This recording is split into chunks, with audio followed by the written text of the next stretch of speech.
Zee 24 तास एक पाऊल पुढे। आपण बघताय झी 24 तास स्पोर्ट्स बार। संत सर मगाशी आपण मलिंगाबद्दल बोलत होतो। बॅटिंग मध्ये पण थोडीशी चिंता श्रीलंकेला असेल।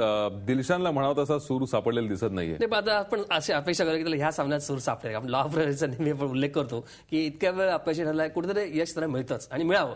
तर दिलशान आहे, नंतर संघकार आहे, अतिशय फॉर्ममध्ये असणारा फलंदाज आहे, या दोघांकडनं जयवर्धन आहेच आहे।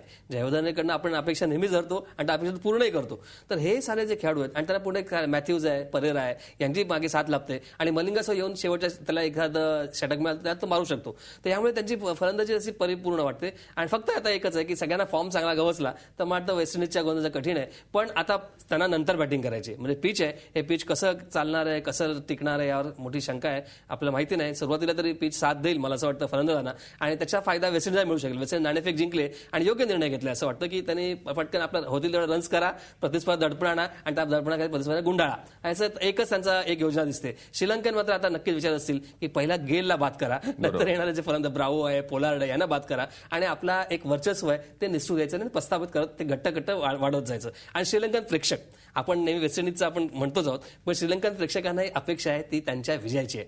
ते अतिशय आतुरतेने वाट बघतायत। आज साला श्रीलंकेत असं म्हणतात की वातावरण आहे ते या सगळ्यांना असं वाटून गेलंय की वाटतंय मनापासून की श्रीलंकाच जिंकणार, वेस्ट इंडिज नमवणार आणि वर्ल्ड कप जिंकणार। एक उत्सवाचं वातावरण खरं श्रीलंकेत असू शकेल आणि एवढी चांगली स्पर्धा झाल्यानंतर आता विजयाची भेट श्रीलंकेचे प्लेयर्स देतात का बघूयात। आपण पाहूयात काय खरं तर होतं या मॅचमध्ये। वेस्ट इंडिज किती टार्गेट ठेवतंय, तुर्तास आलात आणि चर्चा केली त्याबद्दल खूप खूप धन्यवाद। स्पोर्ट्स बार मध्ये इथेच थांबतोय। आपण पाहत राहा झी 24 तास एक पाऊल पुढे। झी 24 तास एक पाऊल पुढे।